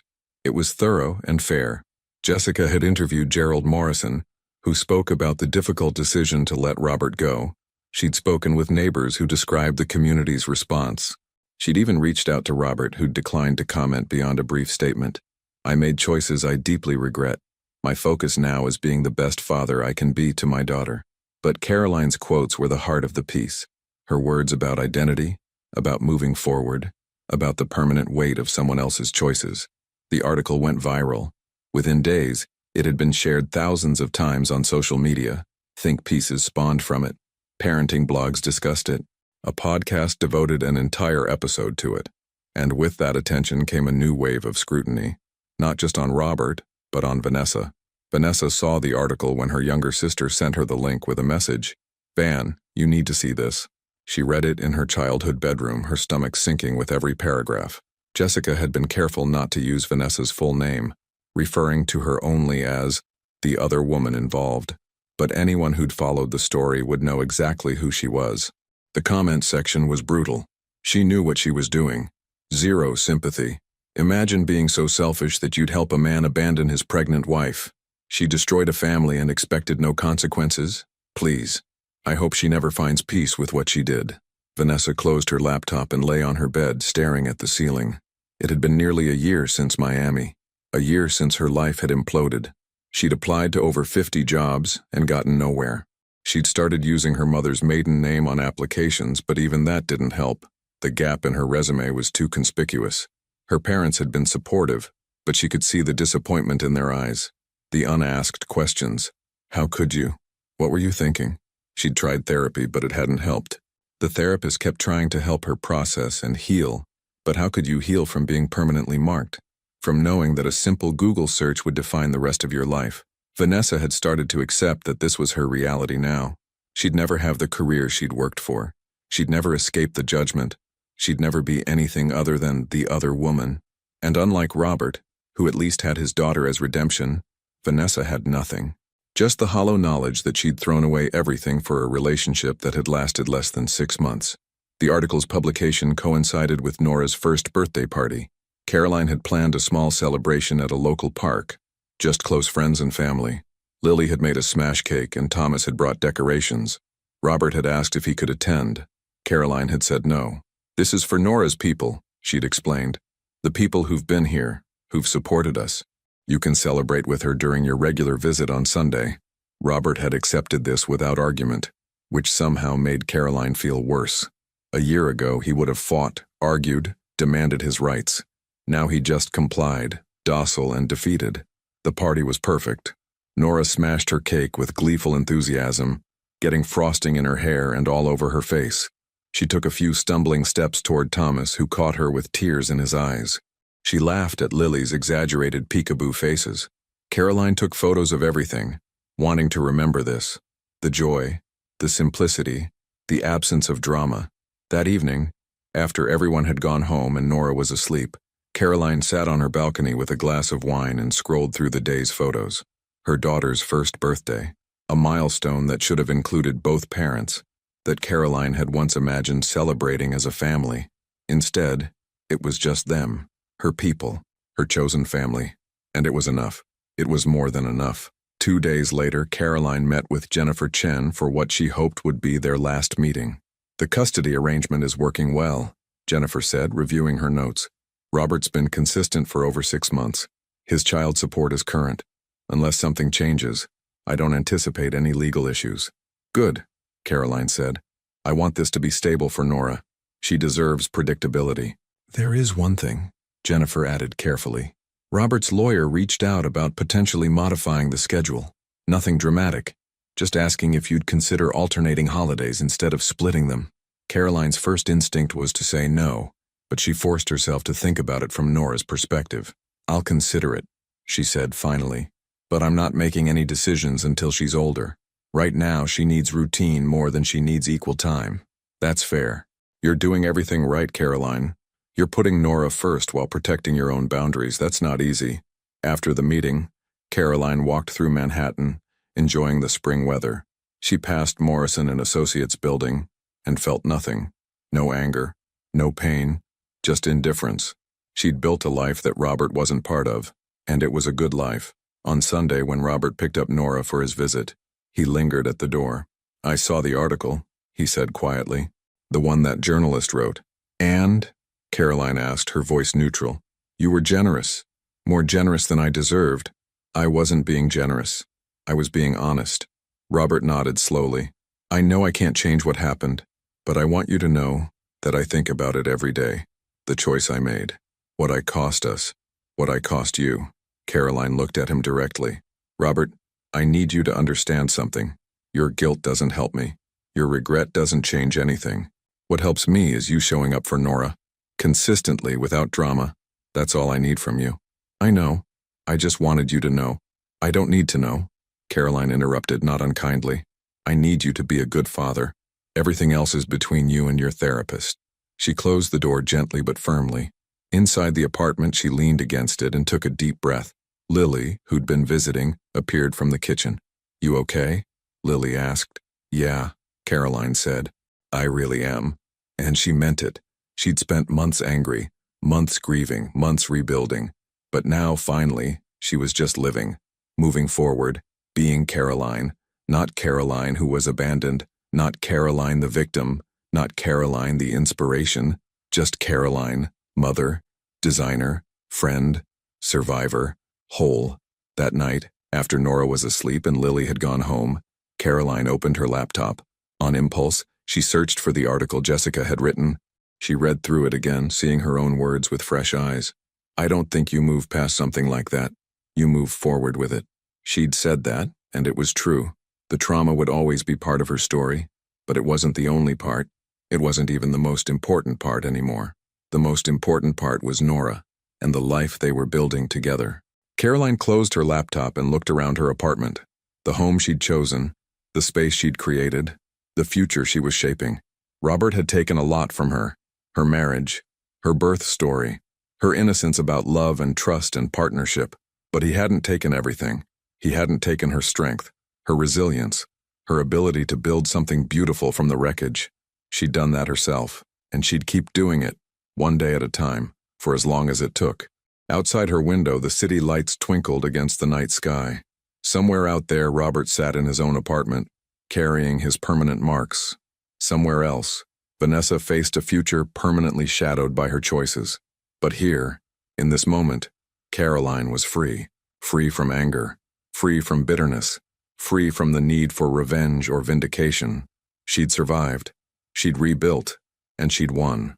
Not because Robert had lost, but because she'd found herself again. The end.